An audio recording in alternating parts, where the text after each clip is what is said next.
پتہ چلے کہ اس وقت کیا کیا طریقے ممکنہ طور پر ہیں جن کی ڈسکشن ہو رہی ہے اور جن طریقوں کو استعمال کیا جا رہا ہے ان الیکشنز کو انفلوئنس کرنے کے لیے. کچھ اس میں پری پول رگنگ ہے, کچھ الیکشن ڈے کی رگنگ ہے. ایک چیز جو بڑی واضح طور پہ ہے کہ جو با اثر شخصیات ہیں جو تحریک انصاف کو سپورٹ کرتی ہیں, جس میں فیکٹری والے ہیں, زمیندار ہیں, نوٹیبلز ہیں, جن کی ایک ساکھ ہوتی ہے, جن کے گھر سے باہر نکلنے سے سینکڑوں ہزاروں لوگ جو ہیں ووٹر متاثر ہوتے ہیں, ان کو بٹھایا جا رہا ہے. مظفر گڑھ میں آج کے ہی دن میں گزشتہ 24 یا 36 گھنٹے میں 2 انتہائی انفلوئنشل پرسنالٹیز جو ہیں, شخصیات جو ہیں, ان کے اوپر کیسز بنائے گئے. ایک پہ بنایا گیا جو ہے کہ زمیندار تھا, اس کے اوپر کیس بنایا گیا پانی چوری کا, اور دوسرا جو تھا جس کی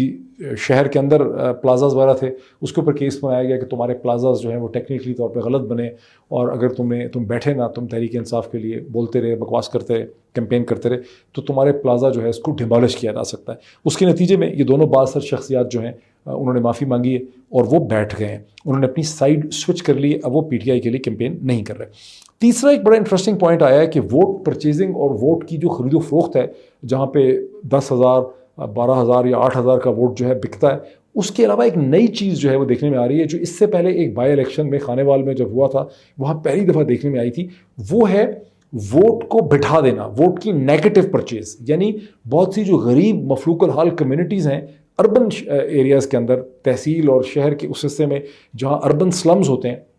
وہاں 2 سے 3 ہزار ان سے ان کے شناختی کارڈ لیے جا رہے ہیں. یہ وہ کمیونٹیز ہیں جن پہ یہ شک تھا کہ یہ جو ہے ووٹ ڈال سکتے ہیں تحریک انصاف کے لیے. ان سے کمٹمنٹ یہ ہو رہی ہے کہ تم گھر بیٹھو, تم نے نکلنا نہیں ہے, تمہیں گھر بیٹھے بیٹھے 2-3 ہزار روپے جو ہیں وہ مل جائیں گے, اور جب الیکشن ہو جائے گا 17 تاریخ کو, پھر ان کے شناختی کارڈ جو ہیں وہ ان کو واپس مل جائیں گے. اس کو کہا جا رہا ہے ٹیکنیکل ٹرم میں negative purchase of the vote. اچھا, اس کے علاوہ جو ہے ملتان کے اندر جو دیکھنے میں چیز آ رہی ہے وہ یہ کہ ایک ہونڈا 70 ٹائپ جو بائک ہے, وہ چینی بھی ہے, وہ ہونڈا ٹائپ بھی ہے, 70 سی سی کا, وہ جو ہے 10 سے 15 یا 20 ووٹ جو گارنٹی کرتا ہے اس کو وہ بائک جو ہے ملے گا. اس کا میں نے آپ کو پہلے بھی بتایا تھا. ایک اور انٹرسٹنگ چیز ہے کہ شہروں کے اندر 17 تاریخ کے لیے جو پبلک ٹرانسپورٹ ہے, جس میں رکشا اور کنچی جو ہے امپورٹنٹ ہے, انہیں پہلے سے بک کر لیا گیا ہے. ان کو حکم بھی دے دیا گیا ہے کہ وہ اویلیبل نہیں ہو سکیں گے تحریک انصاف کو, کیونکہ آپ نے ووٹر نکالنا ہے اور اس کو لا کے پولنگ اسٹیشن اور بوتھ تک پہنچانا ہے. تو اس چیز کو روکنے کے لیے کہ زیادہ ٹرن اوور نہ ہو, جو یہ پبلک ٹرانسپورٹ ہے جو ڈور ٹو ڈور جا سکتی ہے, اس کو پیرالائز کیا جا رہا ہے, اس کو پہلے سے خرید لیا, پیمنٹس ہو گئی. اچھا, ایک اور بڑی انٹرسٹنگ چیز سننے میں آ رہی ہے کہ پولنگ دن کے اوپر دن میں جو دستی ایشو ہوتی ہے, جس کے اندر 50 سے, یعنی پولنگ اسٹیشن کے اوپر جو پریزائڈنگ آفیسر یا اسسٹنٹ پریزائڈنگ آفیسر جو دستی ایشو کرتا ہے گٹھی, جس میں 50 سے 100 ووٹ کے بیلٹ ہوتے ہیں, وہ دستیوں کے بارے میں سننے میں آ رہا ہے کہ وہ پہلے سے باہر نکالی جائیں گی, باہر جو حکمران جماعت کے پولنگ ایجنٹ ہیں ان تک پہنچیں گی, اور پھر وہاں سے وہ ٹھپے لگ کر بار بار اندر آئیں گی, اور یوں آہستہ آہستہ وہ پولنگ بوتھس میں استعمال ہوں گی. اچھا, اس کی سگنیفیکنس کیا ہے؟ بتانے والوں نے بتایا کہ اس کی سگنیفیکنس یہ ہے کہ چونکہ ملٹیپل میتھڈز یوز کیے جائیں گے ریگنگ کے,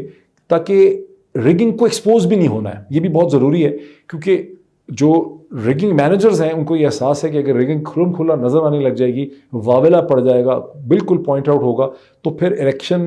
کی جو کریڈیبلٹی ہے متاثر ہوگی. اس لیے کئی درجن قسم کے طریقے جو ہیں وہ ریگنگ کے لیے استعمال کیے جائیں گے, تاکہ ریگنگ ہو بھی لیکن at the end of the day results لگیں کہ ریزلٹس جو ہیں یہ بڑے نیچرل ہیں, فلاں جگہ پہ یہ ہو گیا.